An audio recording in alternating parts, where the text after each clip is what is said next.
So Apple has introduced 4 new iPhones this year. Now, of course, due to COVID, there was a bit of a change. It didn't take place. The launch did take place in September. Instead, it was delayed to October. But still, we have 4 new iPhones. They're all 5G enabled. And it starts with the iPhone 12 mini and goes up all the way to the iPhone 12 Pro Max. So we'll be discussing the iPhones in detail and take a look at what is unique to each of these devices and whether and in fact which device you should pick.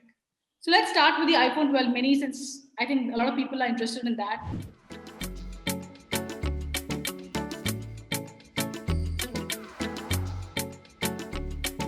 So let's see the three phones first so that you get an idea of what is the mini, right?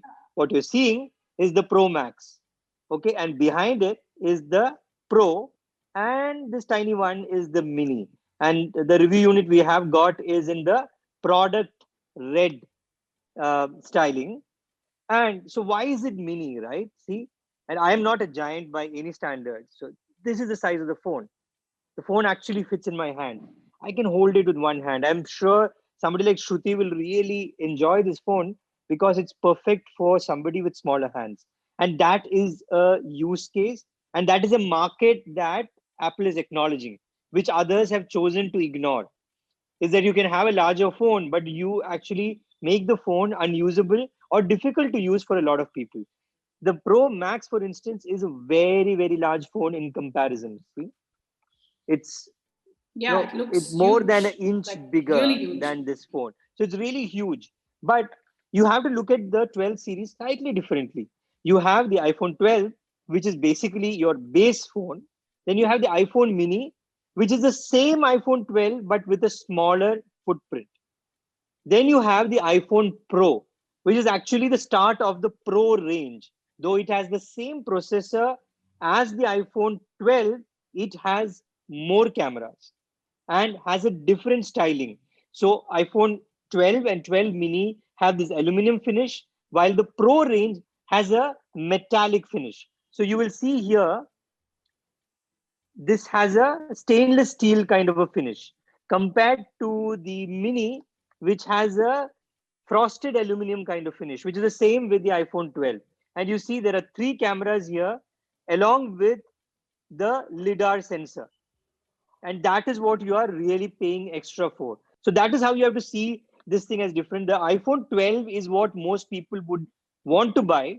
That is basically the base phone, because the iPhone mini at the end of the day is a small phone. If you're used to larger screens, it is going to be a problem for you to shift to that smaller phone.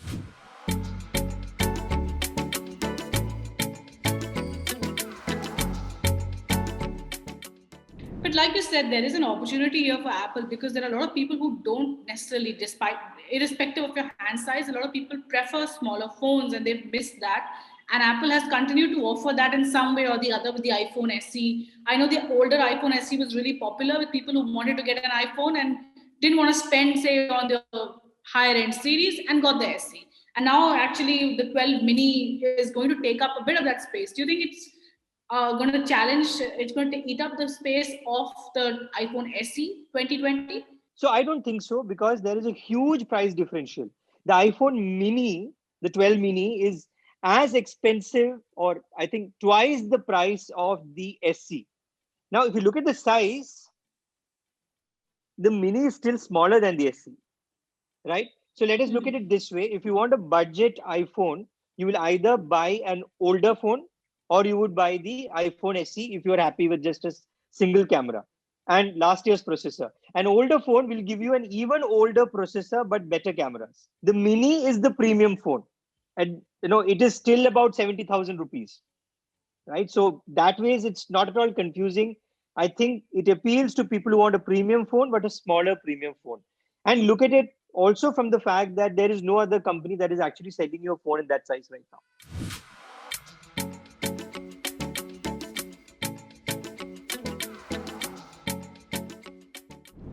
There'll be a lot of users I feel will be confused between the iPhone 12 mini and the 12. That's simply because they're so closely matched in terms of pricing. Just I think a 10,000 rupee difference in the starting prices. So which, I mean, which would be your pick if somebody's going in for and irrespective of the screen size, and what are the differences between the 12 and the 12 mini, but that users should keep in mind? It is only the screen size. It is exactly the same phone. It's only the screen size that is differentiating. So if you think you want to buy a cheaper phone and you go for the mini, please understand it's a small phone, right? So the small phone has to be a use case for you to actually buy the mini. The 12 is still a pretty decent size. So if you see the size differential, yeah. So this is the size difference between the mini and the iPhone 12. What I have with me is actually the Pro, but the Pro and the mini are pretty much the same size, which is where it's actually confusing for the Pro now. That is where I think the actual confusion starts, is between the iPhone 12 and the iPhone 12 Pro, because Yeah. the Pro is somewhere stuck in the middle. So let's just quickly also touch on the camera performance of the 12 and the mini, since they are both so closely, they're pretty much the same specifications, the same camera. Did you notice a difference in terms of the photos that you took, say, with the mini? And like, did you think that this was in any way a compromise? There's no compromise. The camera is exactly the same. The entire rig is the same.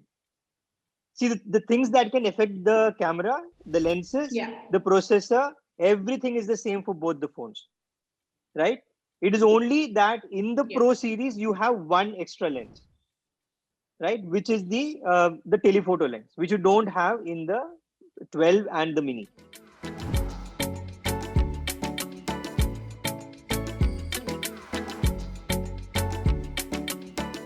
So let's then talk about the jump that happens from, say, the 12 to the 12 Pro series, and what sort of jump have you seen? Because the camera samples that I saw with the 12, and then what I'm seeing, like a lot of people have put out with the 12 Pro Max, the 12 Pro Max seems to be just taking it to an all new level. Like, I would have never thought that I would consider the really big screen one, but seeing that camera work, a lot of people, is the 12 Pro Max a bit of a upgrade over the 12 Pro? See, the Pro series this time, last time also, is very clearly aimed at people who want to fit a smartphone into their Pro work cycle, right? You want to record video at a very high quality. You want to take pictures at a very high quality. You want to edit and process the same video in a phone. Now, that is what is really mind blowing about the Pro series. You can shoot something in 4K HDR, edit it without losing any bit of the 4K HDR. And you have apps from last year which can shoot all three cameras at the same time. You would have never thought that's possible on a smartphone even 2 years back. So, are you seeing a difference in the camera, say, from the 11 Pro series to the 12 Pro? Is there like a significant jump? Because I think a lot of users also want to know about It that. is not a significant jump. It is a jump, but so I'll tell you the biggest. So if you look at the paperwork, like the numbers don't change a lot between the 11 Pro to this. The light sensitivity has improved. Means the aperture has changed, so it is working better in low light. So you will see the best performance in low light. Like if you're walking into a movie theater, which we used to do like some time back, like in olden days, you can actually use the phone to see where your seat is, which you cannot see with your naked eye, because the phone is processing all the time. So that is where it's become faster in processing those low light images, right? And the clarity is better. The noise has come down even more. The front camera is performing much better than before. It's much more natural, especially in low light. How is it on the mini? Is there like a improvement, say, what you saw with last year's series, and is there a difference between what you're getting on the mini versus the Pro on the front camera? The front camera is the same across in the entire range, but compared to the 11 or anything earlier, it's much better. It is performing better in low light, and even with the filters and all, it's much more natural. Like if you take a black and white selfie, it will look like it's been shot on a DSLR. So even in the portrait mode, I think the edges, which used to be a little bit blurred earlier, are now much more sharper. It gives you almost the feel of having shot with the back camera, the rear camera.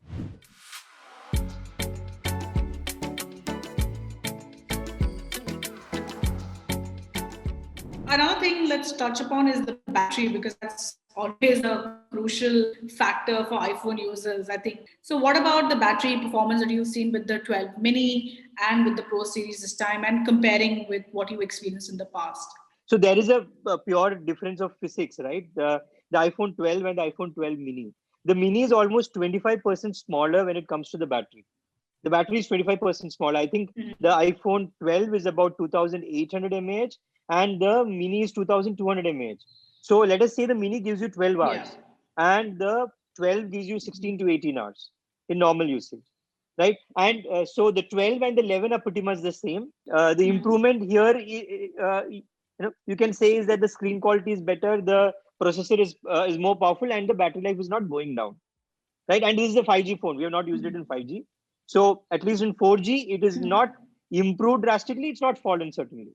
But the mini is a smaller phone, so you have a smaller battery.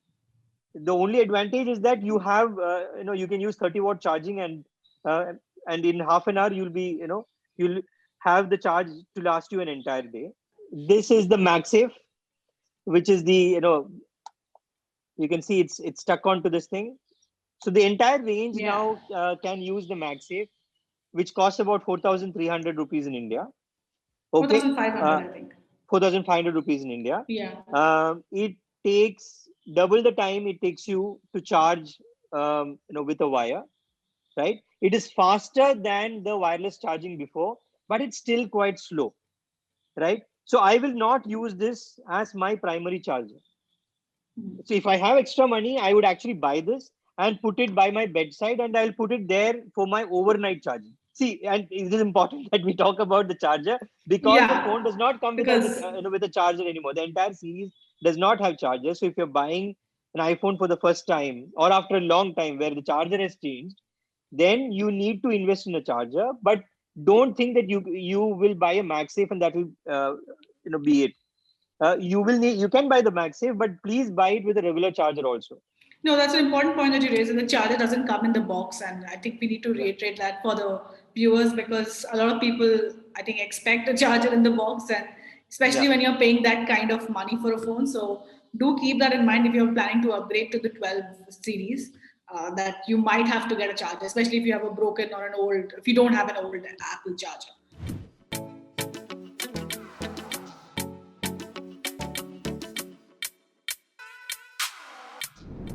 There's also the LiDAR, on the 12 Pro. So we want to talk about that and whether that's making an impact on the photography with the Pro series. So in photography, I think it gives you a better sense of depth, and you can see that the bokeh at times so if you have a subject and the bokeh is slightly, it has a spacing between the bokeh, but it's not something that is, it's going to make a huge impact for a regular user. Right? If you are a professional camera person who's using an iPhone, a lot of people are now using the iPhone. For those people, it will make a difference. But if you are in a lot of other workflows where you are into 3D scaling, or like you're creating some models and stuff like that, then the LiDAR thing works really well. But for a regular user, this is not something you should be really bothered about. It's something that's coming to you for free, that kind of thing. Like, maybe in some kind of AR gaming and all, you will use it later on. But right now, there are not a lot of things that you can really use it on.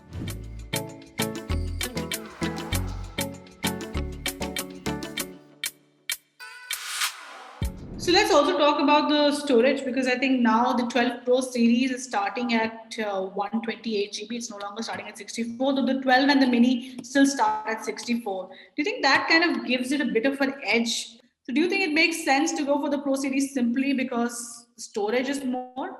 So that's an arbitrage you have to sort of calculate in your mind. And we Indians are very good at calculating this. So I'm saying this because last month I had to upgrade to a 2 TB package for Apple, and I have many Apple devices over the years. So I have so much photographs. It's primarily photographs. So in the 200 GB storage that I had, almost 90% was being used by photographs, right? And I'm sure I'll keep on clicking photographs. I need more storage. So the advantage of going to the higher end of the storage is that you can share it with your family. So that is 700 rupees a month, right? The earlier package I was on, which is a 200 GB package, was 200 rupees a month. Now you have to compare that with, let us say, the 64 GB to the 128 GB. Is it cheaper to pay every month, or is it cheaper to just buy this the other phone at a premium of about 20,000 rupees? Now that is the arbitrage you have to calculate. And I think the pricing of the phones based, which goes steeper and steeper with the storage, is sort of aimed to push you towards the cloud storage. And now with Apple One, you definitely get a lot more than just cloud storage. You're getting access to Apple TV Plus, you're getting access to Apple Music, and Apple Arcade for games. So you're kind of covered with all four.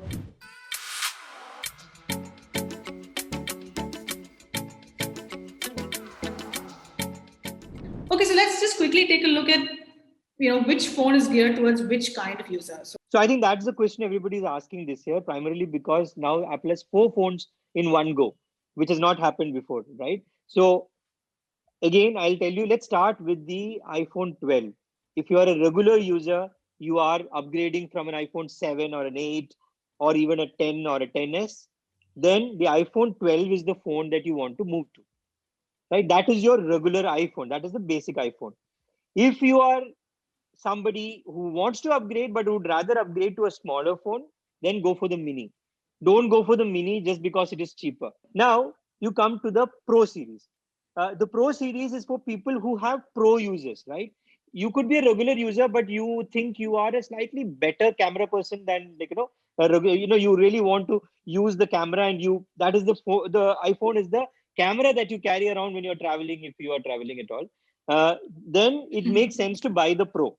But it actually makes more sense to buy the Pro Max because it's a bigger phone, has a larger battery, larger display. You are anyway paying a premium. You pay a little bit more premium and get the Pro Max, is the way I would look at it. For me, the Pro is sort of in the middle. It is for somebody either who does not want the size of the Pro Max or does not want to pay as much as the Pro Max. I don't find a use case for the Pro Max in itself. Which is there for all the other phones, but the Pro Max in itself, I don't see a use case. So the Pro is basically a sasta chota Pro Max. Yeah, that is what Apple has done this, over the past 2-3 years now, is that in 1 year, all the phones have the same performance. Yeah, and now that in India, of course, that you have Apple's online store, another good thing that users can keep in mind is that if you have an older iPhone to trade, you're actually getting a pretty good deal. You can get up to 29,000 off. So the other interesting thing with the iStore, which a lot of people are not speaking about, is that you can now buy any Apple device anywhere in India, literally anywhere in India, because some 13,000-14,000 pin codes are covered, and the maximum it takes is about 72 hours to deliver the phone. And of course, the Apple online store now actually has all the latest accessories as well listed for the new iPhone series, including those leather cases as well, which look stunning, some of them. So the other thing I think we need to discuss is the MagSafe also lets you put these new accessories on it, right? This is the leather wallet, which goes on top of the cover, because you can see this round is the magnet. Yeah. This is the magnet which is using the MagSafe charging option. So that's it from us from today about the iPhone 12 series. We've discussed it in depth, and hopefully you've got a better sense of which iPhone you should pick, if at all you want to pick one. And if this is the year you were hoping to upgrade, never mind 2020 and its horrors of COVID. But and if you want to read all our reviews, we do have them up on indianexpress.com for all the 4 iPhones. The iPhone 12 Pro Max review, I think, will be going up in some time. So do keep an eye for that. Nandu, you want to add something in closing? Yeah, do tell us what do you think about this format. This is sort of pandemic induced, but if you like this, if this makes more sense to you than doing a regular review, we will keep on doing this. Do tell us in comments whether you like this format.